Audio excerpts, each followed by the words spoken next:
یہ جنگ تو ہو ہی نہیں رہی، یہ تو ایک ٹوپی ڈرامہ ہے۔ پوری دیانتداری سے کہہ رہی ہوں، وزیر اعظم شہباز شریف صاحب کے ساتھ قائد میاں محمد نواز شریف اس پورے آپریشن کا پارٹ اینڈ پارسل تھے۔ ایک ہی لیڈر ہے جس کا نام میاں نواز شریف ہے۔ پی ایم ایل این کی حکومت وفاق میں ہو یا پنجاب میں ہو، وہ سب کچھ وہ کرتی ہے جو میاں نواز شریف کہتے ہیں۔ سر میں چاہوں گا کہ ٹو ایڈریس یو، منسٹر صاحبہ سن رہی ہیں، محترمہ نے ایک بیان دیا تھا مے بی اراؤنڈ 11 یا 12 مئی کو، I don't exactly remember now, جس میں انہوں نے یہ کہا تھا کہ جو پاکستان نے رسپانس دیا انڈیا کو، اس کو ڈیزائن کیا تھا میاں محترم نواز شریف صاحب نے، اور اس کی جو اپروول تھی وہ بھی میاں صاحب نے دی تھی، اور آئی ایم شور اگر ڈیزائن انہوں نے کیا تھا، اپروول انہوں نے کی تھی، تو مجھے یقین ہے انہی کے آرڈرز کے بعد یہ جو رسپانس پاکستان نے دیا تھا یہ ایگزیکیوٹ بھی ہوا ہوگا۔ میں صرف میرے بڑے شدید تحفظات ہیں اس سٹیٹمنٹ کے اوپر سر، اور بغیر کسی پولیٹیکل باعث کے ساتھ ہیں۔ پہلے تو میں یہ چاہوں گا کہ اسے صرف بتا دیں کہ does she stand by her statement on this floor of the house, because میرے پاس ریکارڈڈ اسٹیٹمنٹ ہے اور بہت سے زیادہ ٹی وی چینل پہ یہ اسٹیٹمنٹ چلی ہے۔ میں اگلا سوال جو ہے سر، یا اگلی جو ریکویسٹ ہے آپ کے تھرو ان تک پھر فلور آف دی ہاؤس پہ پھر پہنچاؤں گا۔ Let me rephrase it. Sir I'm clear about it، میں نے سن لیا جی، پہلے بھی اس دن سن لیا تھا، میں آ گئی تھی لیکن آپ تشریف نہیں رکھتے تھے۔ آپ کی بڑی مہربانی کہ آپ نے رولز کے مطابق جو ہے وہ یہ بتایا فاضل ممبر کو کہ جب کوئی موجود نہ ہو تو یہ گفتگو نہیں کرنی چاہیے۔ فاضل ممبر کو بھی سیکھ لینا چاہیے کہ جب کوئی موجود نہیں ہے تو اس کی غیر موجودگی میں سیاسی بیانات جو ہے وہ نمبر ٹانگنے کی بجائے اگر اس کی موجودگی میں بات کی جائے تو یہ بھی زیادہ بہتر ہوتا ہے۔ میری گزارش یہ ہے کہ جناب اسپیکر، جو ابھی ریکارڈنگ آپ بھی ذرا نکلوائیے گا، ابھی معزز ممبر نے میرے نام سے جس طرح سے جو جملے ایٹریبیوٹ کیے ہیں وہ صریحاً غلط ہیں۔ میں اپنی سٹیٹمنٹ پہ آج بھی پوری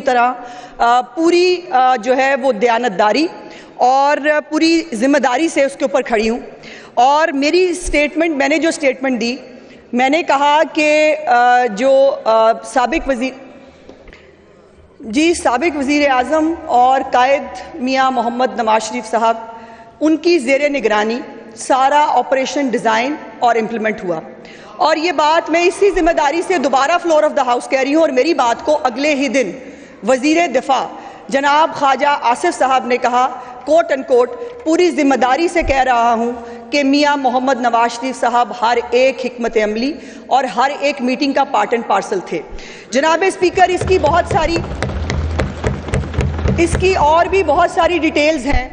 لیکن میں ان لوگوں کو جواب دوں جن کے مطابق 9 مئی بھی فالس فلیگ تھا، جن کے مطابق یہ مودی اور پی ایم ایل این کی گورنمنٹ کا گٹھ جوڑ ہے، بقول علیمہ خان کے یہ جنگ تو ہو ہی نہیں رہی، یہ تو ایک ٹوپی ڈرامہ ہے، جنہوں نے آج تک بھی اور آج بھی اس گھڑی پہ کھڑے ہوئے بھی ان کے لیڈران کے سٹیٹمنٹس فار اس ملک کے لیے، اس ملک کی افواج کے لیے، اس ملک کی سالمیت کے لیے کتنا بڑے زہر قاتل ہے، وہ آج اللہ کی شان ہے مجھ سے سوال پوچھ رہے ہیں، اور جو مجھ سے سوال پوچھا گیا ہے میں دوبارہ پوری ذمہ داری اور پوری دیانتداری سے کہہ رہی ہوں کہ وزیر اعظم شہباز شریف صاحب کے ساتھ قائد میاں محمد نواز شریف اس پورے آپریشن کا پارٹ اینڈ پارسل تھے، اور ایک اس وقت پورے ملک میں اس سٹیچر کا ایک ہی لیڈر ہے جس کا نام میاں نواز شریف ہے، اور انہوں نے جو ان کے انٹرنیشنل تعلقات ہیں، جو اب ذاتی تعلقات میں بدل چکے ہیں بہت سارے ممالک کے ساتھ، ان کے حوالے سے جو ان کے پاس ایک وزڈم ہے ایز 3 طرفہ پرائم منسٹر رہنے کے حوالے سے، دوسرا جو ایٹمی دھماکے کل ہی 28 جو ہے وہ مئی ہونے جا رہا ہے جناب اسپیکر، اور اس وقت بھی پاکستان کے اوپر جن کرائسس سے پاکستان گزر رہا تھا، وہ تمام قسم کی فیسیلیٹیشن، وہ تمام طرح کی گائیڈنس، وہ تمام ایڈوائس میاں محمد نواز شریف صاحب کی شہباز صاحب کے ساتھ موجود تھی، اور پی ایم ایل این کی حکومت وفاق میں ہو یا پنجاب میں ہو، وہ سب کچھ وہ کرتی ہے جو میاں نواز شریف کہتے ہیں۔